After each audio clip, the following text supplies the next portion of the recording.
Welcome to my new episode entitled All About Sound System by ER Works.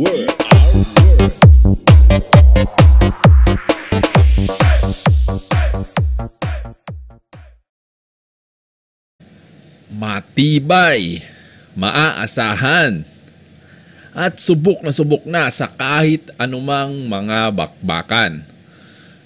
DV Audio.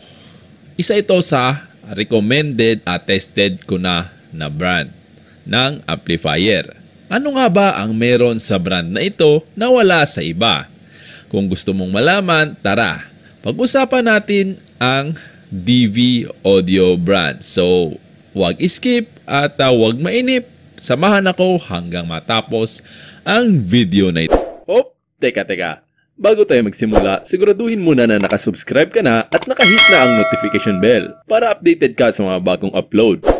Paki-follow na din po ang aking FB page para kung sakaling may giveaway ako, kasali ka. Malay mo, ikaw pa makakuha. O diba, natuto ka na, nanalo ka pa. Hello mga bossing! Kamusta ang buhay-buhay natin dyan? So pagpasensyaan nyo na, ngayon na lang ulit tayo nakapag-upload kasi sobrang busy sa work. So babawi tayo.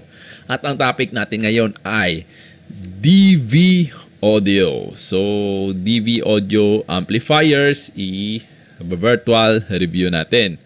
So sikat na brand ito sa Iloilo tsaka sa Cebu. So di ko lang alam sa ibang panig ng bansa kung kilala nyo ito. So ngayon ipapakilala ko ang brand na ito sa inyo.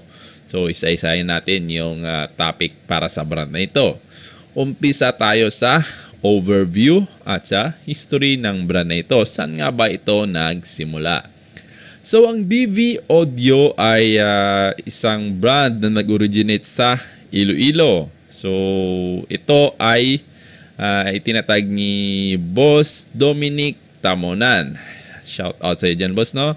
Ng DVT Electronics. O about 2019 or 2020 yata yung dumating yung unang batch ng DV Audio sa Iloilo. So, unang batch nito yung blue panel pa. So, ngayon, kilala yung DV Audio sa white panel niya at sa silver panel na makikita nyo sa ABS sound system. Sila gumagamit niyan. ABS Pro Audio, yung bago ngayon, si A3DS at syempre si Pika Audio ay naka-DV Audio 20K amplifier. Sa Cebu, si Ko Jordan. So yung iba, hindi ko lang matandaan yung iba. So marami na din yung users ng DV Audio. So ito ay yun nga yung sinabi ko, ang supplier nito ay si Boss Dominic Tamonan sa Iloilo. So, ito ay sumunod sa mga brand na yung malalaking amplifiers na nilabas sa Iloilo. So, ito ay kompetisyon ng ibang brands na sinasabak sa Battlefield. So, more on sa Battlefield yung DV Audio. So, tested na ito sa Battlefield, no? So, almost ilang years na. So, punta tayo ngayon sa advantage ng DV Audio kumpara sa ibang brand. Ano nga bang meron sa brand na ito na wala sa iba? So, number one, advantage ko para sa akin at tested ko na rin sa experience ko sa brand na ito ay ang durability. Sa durability po, pupusta talaga ako dito sa brand na ito. So, isa ito sa aking recommended pagdating sa durability or sa tibay ng amplifiers. So, kung maaalala nyo, si Pika Audio ay gumamit ng DV Audio since 2021 or 2020 yata. So, ilang years na yung amplifier sa kanya. Makikita nyo nakapost yun sa page niya. Kinalawang na yung mga front panel pero wala pang major issue yung kanyang amplifiers. So, madami akong kakilala na DV Audio users at hindi pa nakaka-experience ng major problem sa kanilang amplifiers. So ako po mismo ay gumagamit din ng DV Audio. So marami na yung nagamit natin dati. Mga almost 4 na amplifiers na DV Audio. Pero nabenta na kasi marami yung interested. Kasi maganda talaga yung performance niyan. Ganyan tayo buy and sell kapag may interested na buyer sa ating mga gamit, so ibebenta natin. So sold out talaga yung DV Audio. So yun talaga ang number 1 na advantage niya kumpara sa ibang amplifier. So merong ibang amplifier na same price range lang ni DV, pero minsan na nakaka-encounter talaga ng serious problem. So medyo masakit sa bulsa yung mga ganun. So kay DV, wala pang serious problems yung amplifier as far as I know. So kung meron man, hindi yung sobrang lala talaga na mga problema. Lalo na sa kanyang DV20K. Napakatibay po na amplifier na yan. So saksi ako dyan sa tibay ng amplifier na yan. So last dinagyang makikita nyo, ginamit ito ni AC Warriors 24 sub D15. Ang gamit niya na amplifier ay nasa 8. So kulang no sa bridging, kasi ang kadalasan alam natin bridging 2 speaker per amplifier. So ang ginawa na AC, 3 speaker sa isang amplifier. So muntik na siyang manalo sa battle knockdown. So konti na lang sana, hindi lang nag low voltage, makukuha niya talaga yung champion dun sa battle knockdown. So tested na talaga yung durability ng DV Audio. At isa pang masasabi kong advantage ng brand na ito is napakabait nung supplier nito. So sa lahat ng kilala kong supplier, isa ito si Boss Dominic sa pinakamabait na supplier ng amplifier. So napaka-approachable, madaling kausap, hindi suplado. So saan ka pa no? So meron kasing ibang mga supplier na kung kung maliit lang yung bibilhin mo, hindi ka papansinin. Kung magtatanong ka, hindi ka re-replyan. So si Boss Dominic, napaka-approachable po niyang tao. So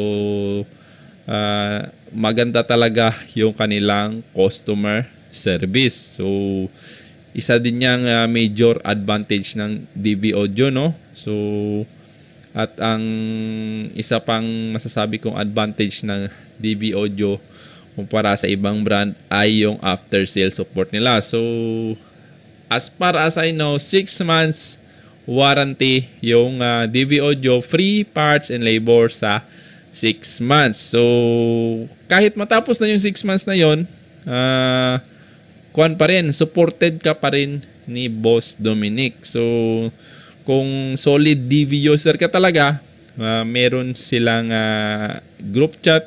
So i-add ka doon. So kahit matagal ka nang bumili sa kanya ng amplifiers, kung solid ka talaga na DV Audio users, tutulungan ka ni Boss Dominic. So kahit hindi nga yung solid talaga, basta nakabili ka ng product sa kanya. So hindi ka talaga papabayaan ni Boss Dominic. Guaranteed ko yan. So napakabait na supplier ni Boss at napakadaling kausap. So kuwan yan, hindi hassle ba para kumpara sa iba na kapag masira yung amplifier, maghahanap ka pa, hindi mo alam kung anong gagawin mo. So napaka-advantage niyan kasi hindi ka na mai-stress kung anong gagawin mo sa amplifier mo. Sila na mismo ang gagawa ng paraan para matulungan ka. So gamit na lang din naman kasi yan, nasisira din yan. So napaka-importante ng after sale support.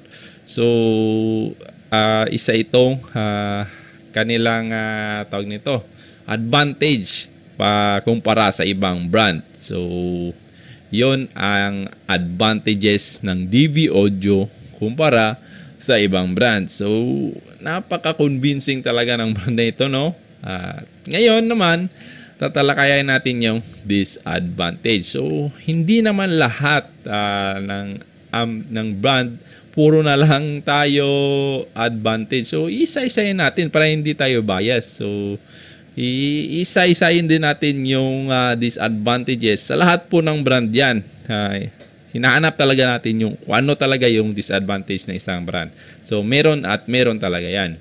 At para sa akin at ang disadvantage lang ng DB Audio ay number 1, medyo matagal lang po yung pag-order ni DB. Kasi wala pong minsan yung malalaking amplifier sa mga DB25, DB5K, DB25K, DB20K ay made to order po. So medyo matagal-tagal din yung process kasi sa China pa po o-orderin, isi-shipping pa, dadaan pa sa customs. So kailangan nyo ng patience sa pag-order ng DB Audio. So isa lang yun sa disadvantage ko. So at isa Iloilo lang yung kanilang tawag nito, store at sa Cebu. So nationwide parang wala pa. Pero available po for shipping nationwide. Kung gusto nyong umorder, pwede din naman.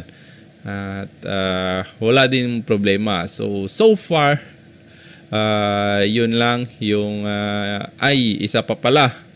Yung disadvantage lang ay medyo pricey siya. Pero hindi naman sobrang taas na presyo. So nasa kalagitnaan siya sa mga competition sa same specs, same power at sa mga kalaban niyang brands sa Iloilo. So medyo lang, hindi naman sa sobra pero considerable naman yung kanyang price.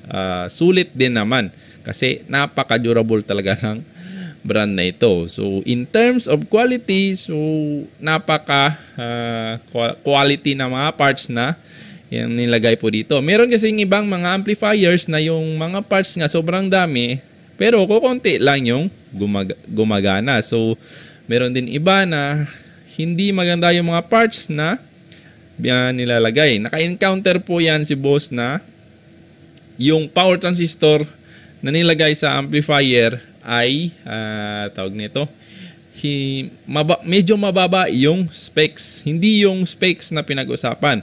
So ang ginawa ni Boss Dominic, so kinumply niya talaga doon sa may supplier at pinadalhan talaga siya ng original parts. So MJL na original, yung high power na MJL. So binaklas talaga lahat yun. Tsaka binunot talaga lahat. Tsaka sinalpakan ng bago na high power na MJL. So sa quality, kuwan talaga to. Isa talaga to sa mga quality na brand. Yun yung dahilan kung bakit napaka-durable ng brand na ito. Kasi grabe yung quality control ni Boss Dominic at saka nire-revise pa nila yan pagdating sa Pilipinas at chinitune pa para ma-achieve talaga yung full potential ng kanila amplifier at hindi magkaroon ng hindi makalusot yung mga factory defects sa mga parts na nilagay sa kanilang amplifier. So suring-suri talaga yung amplifiers niya. Hindi pareho sa iba na order na lang, tapos kung ano lang yung darating, yun na lang yun. Bibenta na agad, wala na. So sa kanila, sinisigurado talaga nila na yung quality ng amplifiers na mapapasayo ay at highest level ng quality na pwede nilang i-offer. So thumbs up talaga ako dyan kay Boss in terms of quality control. So, yun yung dahilan kung bakit napaka-durable talaga ng amplifiers nila. In terms of durability, maraming ibang brands dyan na same price, same specs, pero sa durability, hindi nila matatalo ang brand na ito. So, napaka-recommended ko ito. Kasi aanhin mo naman yung mura, pero mapapamura ka naman sa gastos pagkatapos at hindi mo alam kung magka-problema man, wala kang matatakbuhan. Hindi mo alam kung anong gagawin mo. So, napaka-hassle nun. para sa mga bumibili ng amplifiers. So for our conclusion, ang amplifier na ito ay para sa akin ito ang matatawag mo na sulit talaga yung gagastusin mo. Kasi kuwan talaga siya eh. Quality talaga, saka durable. So saan ka pa no? Malakas na, matibay pa. Medyo mataas-taas lang yung presyo pero sulit talaga yung ibabayad mo. Hindi ka talaga manghihinayang kasi matagal mong gagamitin yung amplifier at hindi siya magkakaproblema. So kahit yung ibang mga sikat na brands nga nagkakaproblema eh. Minsan pumapalya sa Battlefield. So sa DV, tested na yan kahit low voltage. Kuhan yan, babanat pa rin yung amplifier na yan. So sa gustong umorder, so PM lang ako, pwede sa akin, pwede kay Boss Dominic. So nagre-resell tayo niyan. So kung gusto nyo ng discount, PM lang. At gawa natin ng paraan kung paano yung shipping papunta sa inyo, kung saan man kayo sulok ng bansa. So yun lang no. At para sa akin, highly recommended ko talaga ang brand na ito. Kasi napakatibay talaga. Sa patibayan lang, pupusta talaga ako dito. Kahit anong brand man yung ibangga nyo dyan sa DV Audio. Meron akong ibang brands na favorite. Pero in terms of durability, dito talaga ako. Kahit anong sabihin ng iba dyan, so sabihin na pareho lang, sabihin na isa lang yung pinanggalingan. Pero yung pagkilatis, yung kuan nito, tawag nito, yung pag-revise nila, yung pag-plan nila sa kung ano yung kanilang mga lapses sa amplifier na ito, kuan talaga, in-effortan talaga ni Boss Dominic ito para maging matibay at durable yung amplifier na ito. So 2 thumbs up talaga ako in terms of durability sa DV Audio. So yun lang po mga sir no. Kung gusto umorder, PM lang. Meron tayong plates and stickers ni DV Audio sa ating Shopee Shop na nasa description ang link. So kung gusto nyo umorder, click nyo lang dyan, COD nationwide. So yun lang mga sir no. At palagi yung sinasabi, kung may mali man ako nasabi, feel free to correct me kasi tao lang po tayo at nagkakamali din. Pero tumatanggap tayo ng recommendation, correction, para padagdag na rin ng knowledge natin. So, yun lang mga boss, no? Maraming salamat po sa walang sawang suporta sa ating munting YouTube channel. So, see you na naman sa next video. Abang-abang na lang po. Maraming salamat po ulit.